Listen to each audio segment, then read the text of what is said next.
Hello and welcome back to Gatekeeper Media's coverage of the 2021 Utah Open driven by Innova.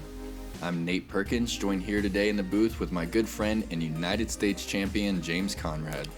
I'm stoked to be back in the booth with you, Nate. Today we're going to the Fort. This should be a really fun round to watch. The Fort provides a very different experience than what we saw yesterday at Mulligan's. There's a lot of shot shaping required compared to a lot of landing zones that are needed to hit out at Mulligan's. So we should definitely see a lot more variety of types of shots people are throwing. We should see a lot more scrambling. There's definitely a lot of rough on this course. Should definitely be a challenge, but I'm excited to see how these guys attack it. Yeah, well said, James. The Fort has a lot of very specific lines where at Mulligan's we saw a lot of stock shots, a lot of stock hyzers. And again, I just want to remind you guys, this is one of the courses for the World Championships. We're looking at the Flight Factory drone preview here on hole 1, 315-foot par 3. There's an OB creek that kind of splits the hole in half, and the river is only circle's edge deep on this hole, so you can't just blast it. Yeah, there's a creek you have to cross. That doesn't come in play too much, but getting the distance control just right to get up to the basket without going long into the river is the biggest challenge. The forehand play here, as you saw Ricky and now Emerson throw, is pretty common. You can get a little flex, and the green is pretty open on the left side, so attacking a little bit of a left to right finish is a good way to do it. And I was speaking to Emerson Keith. He's a good friend of mine, and we grew up playing in the same part of the world in Dallas-Fort Worth, Texas. And him and I both agreed that the Fort is very similar to a lot of Texas golf. A lot of tight birdies and a lot of scrambling on the par fours. And he is really looking forward to showcasing his skills out here at the Fort.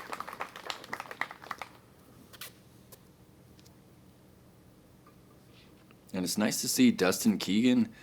We saw him on the feature card at Portland, but this is not the feature card. This is the lead card after round 1, so it's great to see him putting a good round in.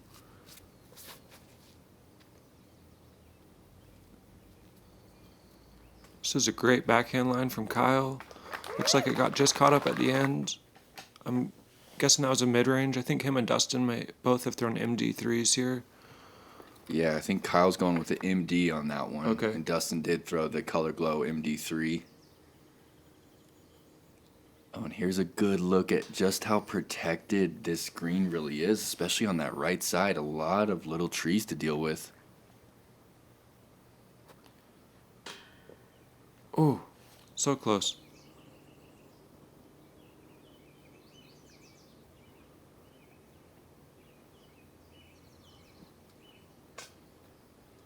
Yeah, definitely challenging. If you can get a little bit left to the basket, this is a much easier green. You saw all these players kind of struggling with their putts. I'd expect a few birdies here. It's not too difficult of a hole at 315, but how protected that green is definitely adds to the challenge of the hole.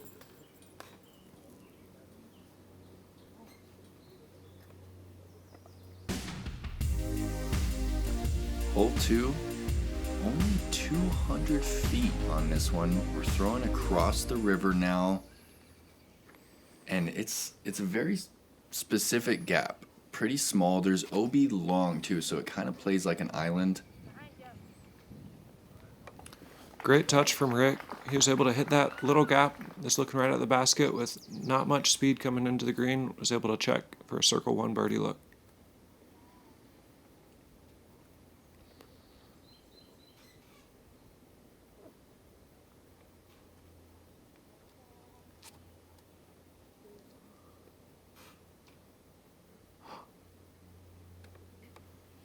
That's on the island. Those trees are safe, and that hillside is safe. If you do hit those, it's possible to roll back into the river for a penalty, but even staying safe, it's not going to be an easy birdie putt down there, but you will have a chance. Dustin's been Loving this tactic for these baby forehand shots.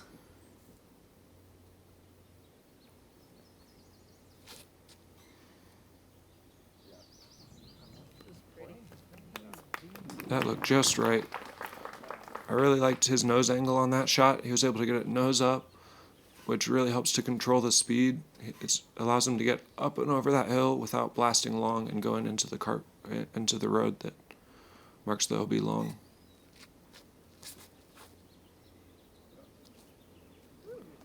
Yeah, speed control is very important right here. And Kyle didn't quite have the speed, but he had the perfect height on that one and just hits the log right next to the basket. Oh, him giving that a bid. And you can see just how close that OB road is long.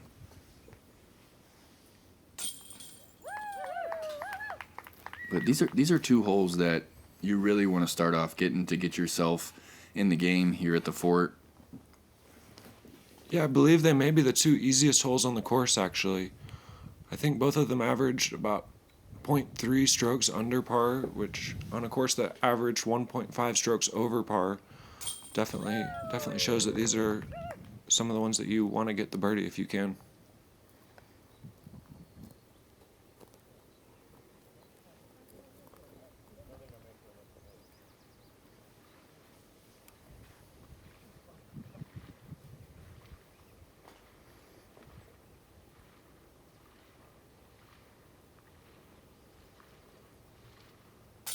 Emerson just recently switched over to the Faith and the new Royal line from Latitude 64.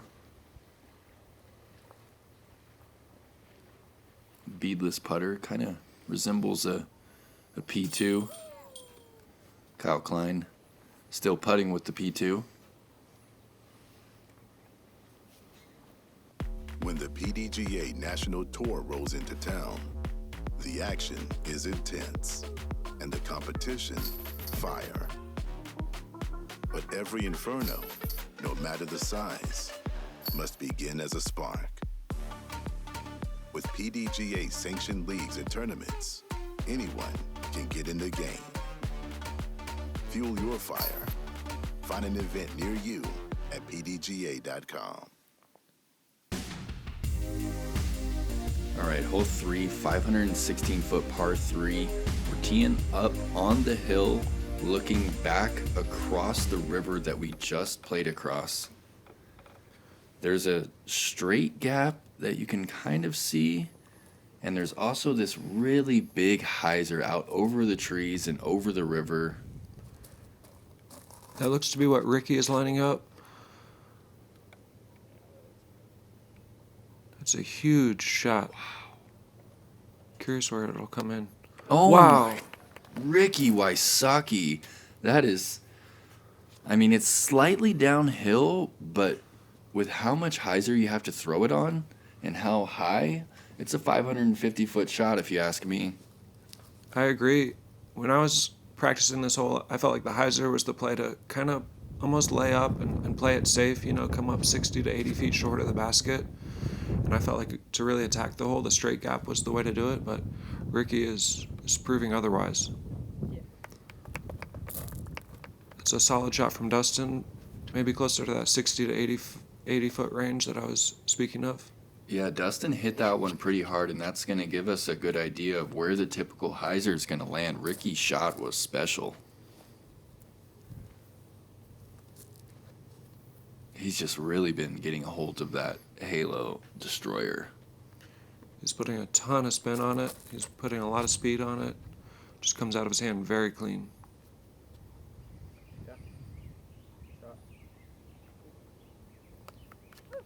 Oh, Kyle also nearly getting to pin high. Oh, and he's getting the green flag there. Some of those guardian trees do come pretty close to the river. I think it would be rare to throw a hyzer that looks good and for it to hit and fall back into the river, but there is a chance of that. Is this high enough? Yeah. Ballista Pro just getting What? lifted, and He Under it. improves on Ricky's shot and just bases it. Amazing.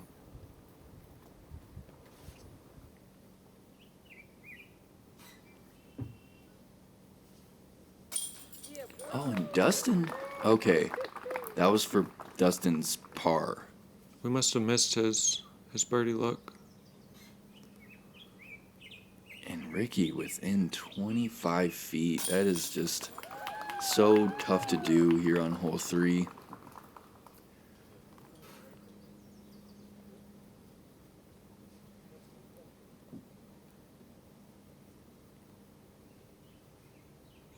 Yesterday we did have great conditions for this hole. I feel like teeing off high on that hill, you could definitely have a lot of wind come into play, and there was not much of that yesterday. And it's awesome to see Emerson and Ricky really capitalize on that, on those good conditions, and pick up the easy birdies. All right, hole 4 is playing as the single most difficult hole at the fort. 655 feet, so not too terribly long for a par 4, but very specific landing zone and a really tough shape to match. You almost need an inside out shot, meaning that it needs to flip up so late in the flight and move back and to the right. And wow. That's an exceptional shot right there with that T-bird, but even that is slightly pinched on that left side. You can see that fairway is a little bit more off and to the right. This was an amazing line from Emerson. I think that's exactly the shape the hole's asking for. A slow drift to the right with to the left, then finishing to the right. I think it looks very difficult to get a forehand down that line, but Emerson just filleted it. He made it look easy. And Dustin just a little early with that night strike there.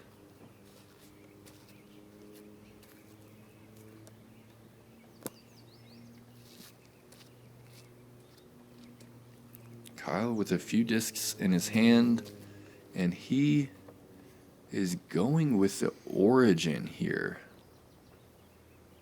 Pretty understable, glidey mid-range.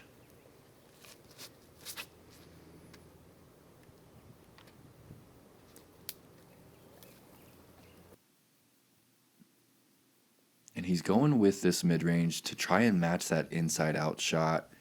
Likes to start these out on a steep hyzer. But Kyle is one of the players that really has that loose reach back.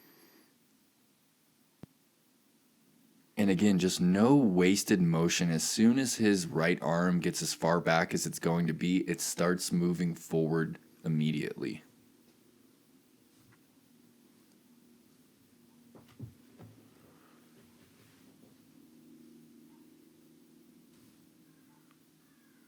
A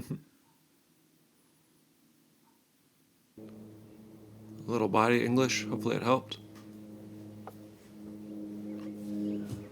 This hole definitely is difficult, even with a good tee shot. So when you hit early like Dustin did, it becomes a serious challenge.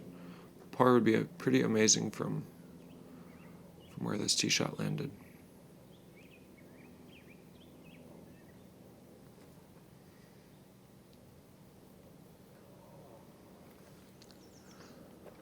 And he's still not to the landing zone there. That right side is a pretty common place for drives to end up if you push your drive a little too straight, and it's not great over there. Kyle with a layup to the middle, smart.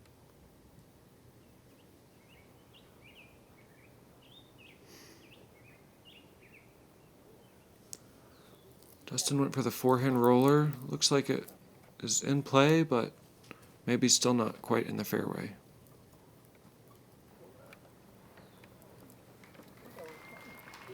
And Kyle was almost to the landing zone there on the second, and you can see just how tough of an angle it is. He had a lot of hyzer on that one and still went too straight and found the Guardians on the right side.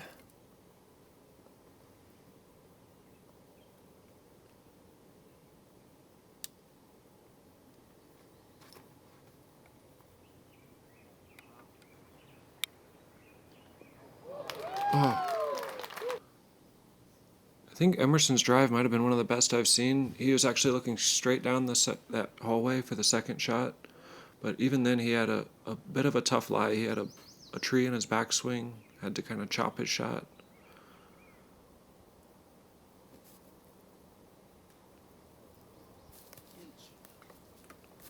Ooh, tough hole for Dustin.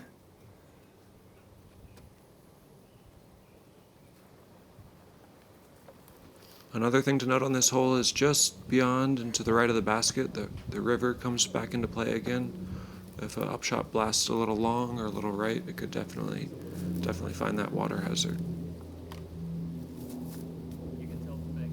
I think this is a birdie look from Rick.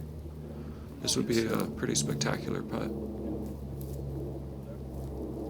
Oh, it looks like he was up in a tree.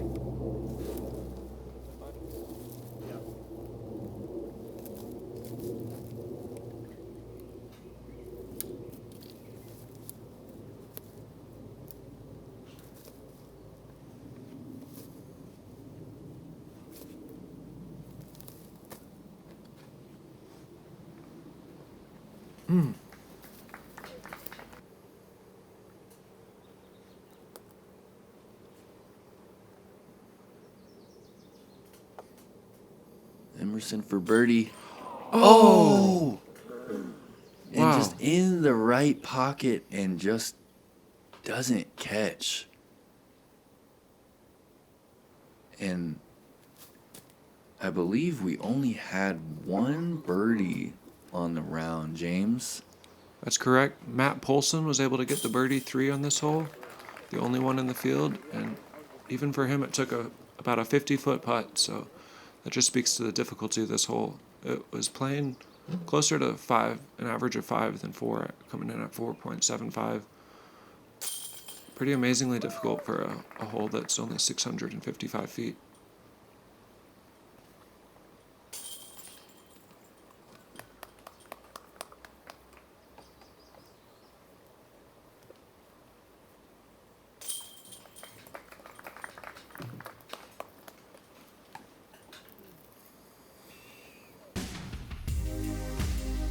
All right, hole 5 was actually playing as the second most difficult hole out here at the fort. Pretty rare to have back-to-back first and second most difficult holes here. Another landing zone that is just not very forgiving. You need to be in a very specific spot, about 340 to 370 feet off the tee, and then it works back into the right and requires a very precise shot.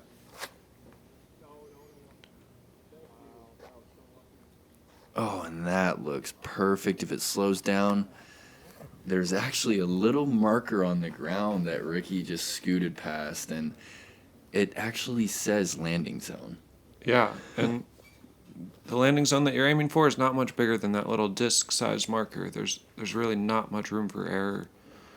Yeah, you could be 10 feet to the right of it and have almost no access to the green, and you could be 20 feet short of it and also have no angle.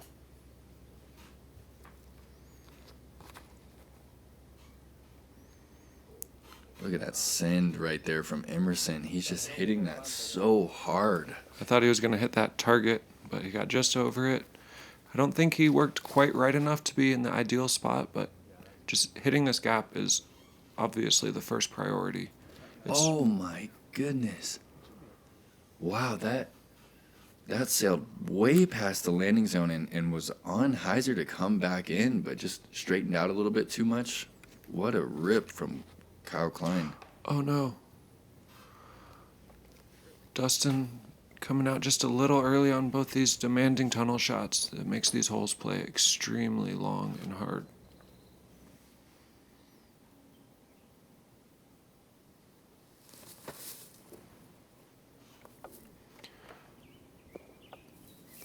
There is actually also a Mando on this hole. It shouldn't come into too much play, but I just saw Dustin's disc fly on the correct side of the Mando, but it's not far off the fairway on the left-hand side up there, so something to keep an eye on.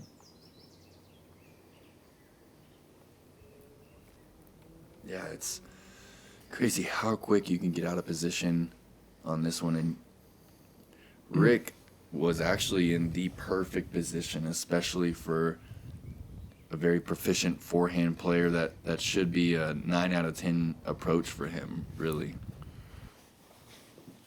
You'd hope it would be, but there's still a lot of little skinny trees up there, as you can see. It's hard to exactly pick one gap and really commit to it when there's 8 different ones to choose from. But Emerson was able to find one of those gaps and throw a great approach. And it is hard to get where Kyle got off the tee here. Oh no. Doesn't look easy from there either. He was able to make it work, get up there for a putt.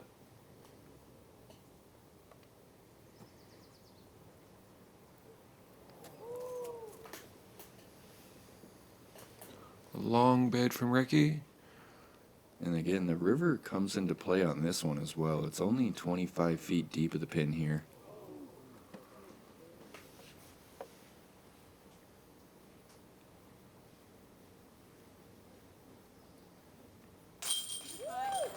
Great par save, very strong putt.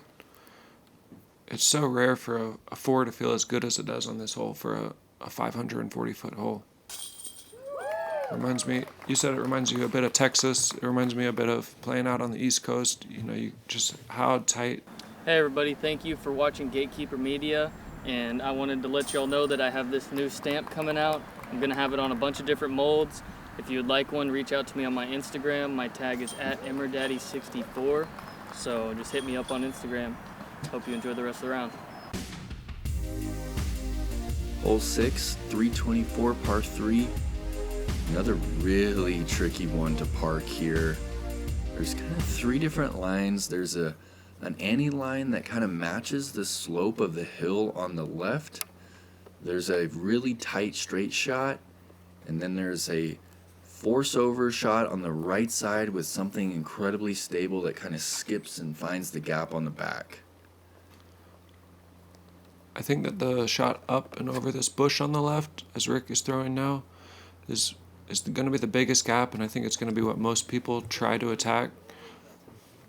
It's difficult, though, because you can't exactly see the gap you're going for from the tee shot, which I always think makes it a lot harder to really commit to your gap and to aim. Yeah, I agree there, James. You got to have a lot of trust. And I think Emerson is going to try and match that. Oh, okay, he's going with this Annie route. I have not seen this one yet.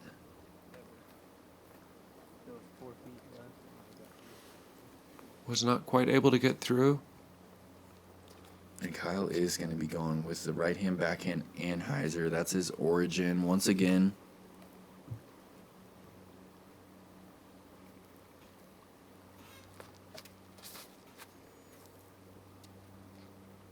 I like the shape of that.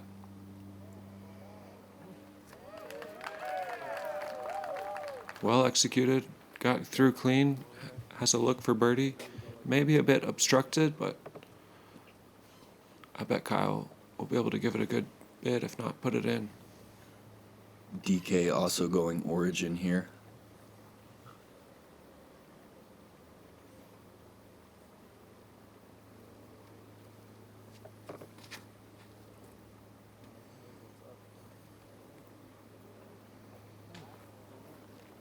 Just a tiny bit too nose up. Started to stable out a little early. And look at Rick up on this hill here.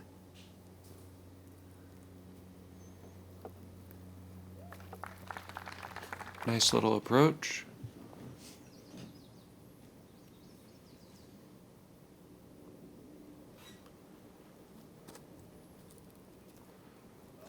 That range shot that Ricky and Emerson both threw on courses like this, it's really important to take your time to focus on it.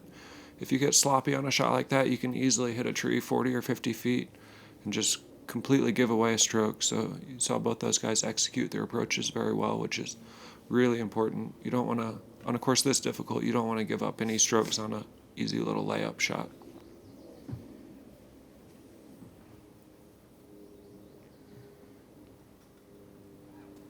think that's what makes me prefer this style of course, is that even the short shots you still have to focus on. And as far as watching the game, I love watching, a 120-foot shot. That's kind of difficult. That's difficult, and you Yeah. might have to hit a multi-angle jump putt or something, rather than style courses we've been playing where it's just like, oh, they're within 100, they're not going to birdie, they're just going to lay up. But when you have to, match the angle, match the speed each time on these tricky wooded holes. That definitely makes it more interesting. We're not going to see a birdie today on hole 6. I hadn't really realized how tight those trees on the right were. It almost looked like an impenetrable wall Kyle was trying to putt through. The XT Nova, it taught me how to throw smooth, clean lines, but it also taught me how to build trust in my disc. I can put it on any line and it will hold it. I know when I throw it, it's gonna stick right there. I feel like it's very unique, and it kind of reminds me, like, nobody's ever the same. That's what I love about it. It stands out. And for me as a person, I like to stand out.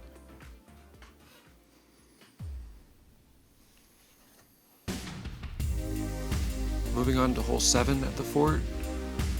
This is another really specific shot. I think the shot it's asking for is a flex line. There's a pretty straight gap, and then the basket finishes to the left. There's a down tree just short of the basket, and the river is just long of the basket. So Ricky did a great job of hitting that initial gap and getting himself up there for a look. He didn't quite get far enough left to really park the hole, but just getting yourself down there is very solid. Yeah, he peered that gap. It looked like he went with something a little straighter. Kind of looked like he threw his pig right there.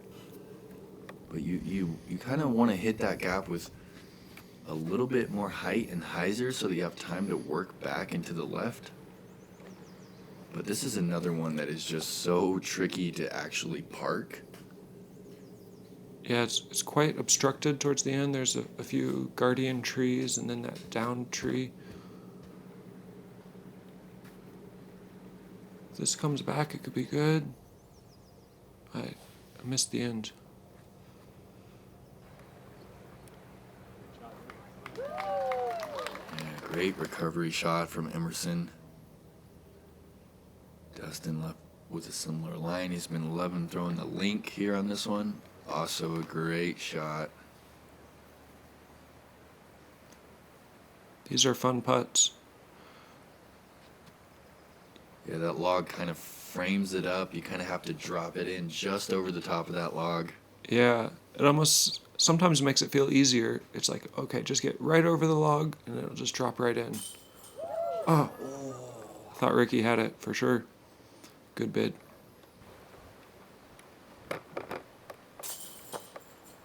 Oh no.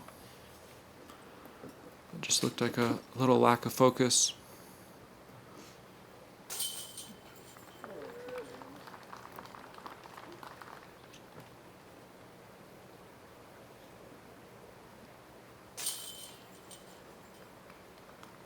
And we are not going to see a birdie on hole 7 either.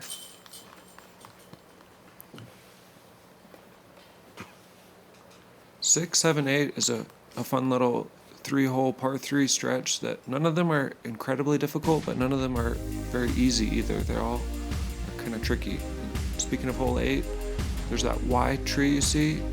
There's a gap where you shoot high over that and then push far to the right. And I think that's what we'll see most players attack.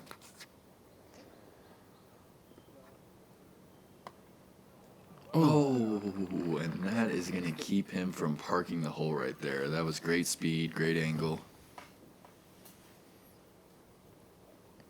I think a little higher, yeah, out of his hand would have been perfect. See if Emerson can make the correction. Oh, and just gets the right side of that Y.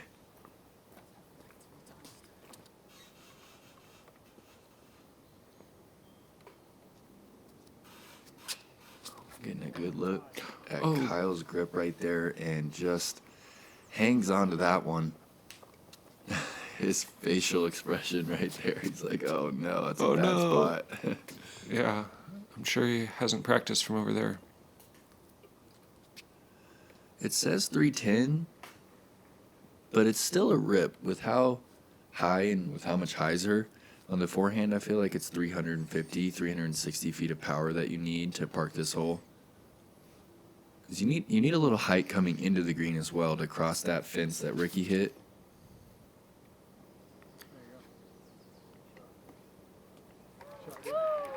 That's the shot right there. Very well done from Dustin. Looked like he took a little bit of a tighter line. Almost went inside of the Y tree and pushed it flat for longer. Let the overstability kick in at the end and get him to the right. And we saw Cade yesterday. I mentioned that Cade had a similar style to Kyle. Kyle just has that special lag with the forehand. It almost takes none of his lower body. He just lets that arm follow behind, lets that wrist get way in front of the disc, and just pops it out there. Mm-hmm.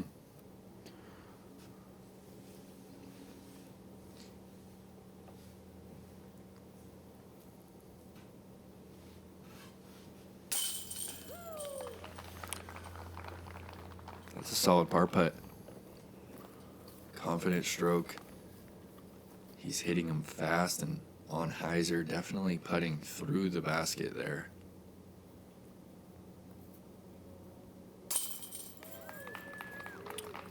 Great par save from Kyle. He almost had to throw just as tough of a shot as the tee shot to get up and down there. Well done, DK. Tap in birdie.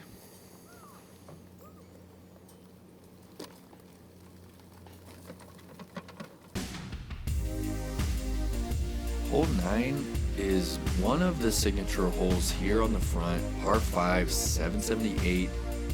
It is a 450-foot shot if you want to get to the Mando, which is the ideal landing zone just past that mandatory tree. And then you're going to have right around 400 into the pin. A couple of gaps to choose from. Really obstructed approach. Very demanding tee shot, though, James. Very demanding indeed. You want to throw as straight as possible, if anything, finishing a little bit to the right to stay away from that Mando. There's another tee pad. It's playing as our drop zone. As Nate said, about 450 out, and if you can put it right on that tee pad, you can't ask for better. That looked left. I'm not sure. He may have caught the wall, which would avoid missing the Mando, but it's still not going to be a great spot to be.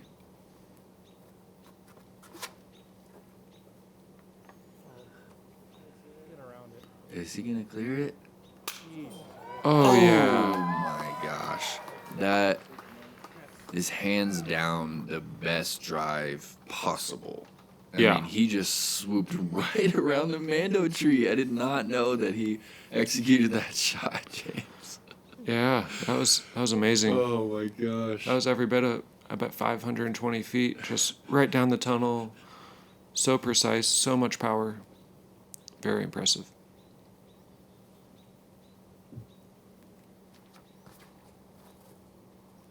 Oh, too much hyzer out of the hand from Emerson. It's headed toward that Mando wall. And the thing is that the minute you go early left, you're losing a shot on the hole, even though you don't miss the Mando, because you're now pinched. Oh, get low, get low. On here we go. We're going to take a look back at how Wysocki bombs these destroyers. Look at that angle of the disc in his hand. And then last minute, getting back to flat and even changing back into a little bit of anhyzer. So much spin getting put on that disc. That's an incredibly overstable destroyer, and he's just getting it to drift to the right for 400 plus feet before it starts to fade. Amazing.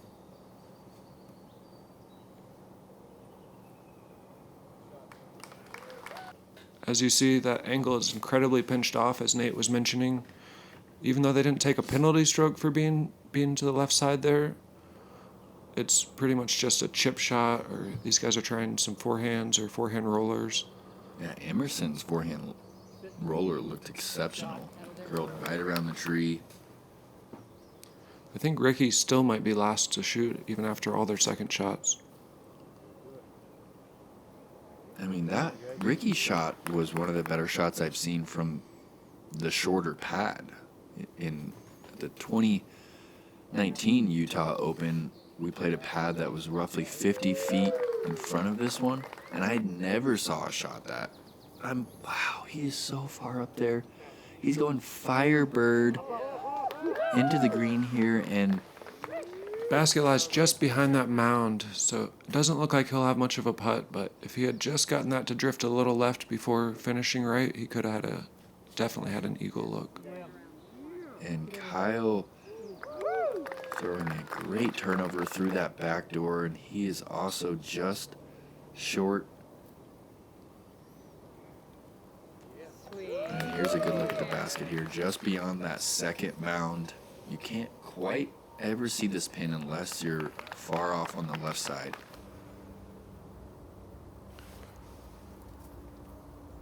Can he make it? Ooh, that would have been amazing. It was a good bid, and a tap in four is nothing to be disappointed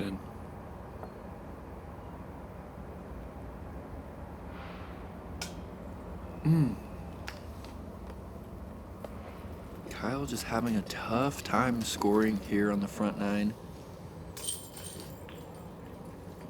And again, guys, this is one of the courses for the World Championships. We're going to be playing this course 3 times. We're going to be playing Mulligans twice. This is where the champion will be crowned. James, it's a treat to be here watching this coverage, commentating with you. Yeah, it's a blast, Nate. Let's see. Yeah, as you can see, the score's not quite what they were yesterday. 3 down, 1 down, even, a couple up. It's definitely a tougher game out here at the fort. Let's see how these guys can do on the back nine. Guys, make sure to hit the like button. Subscribe to Gatekeeper Media. They're doing double duty this week. They're also filming the FPO, which will be releasing early next week. Thanks so much for tuning in. I'm Nate Perkins. He's James Conrad. We will see you on the back nine.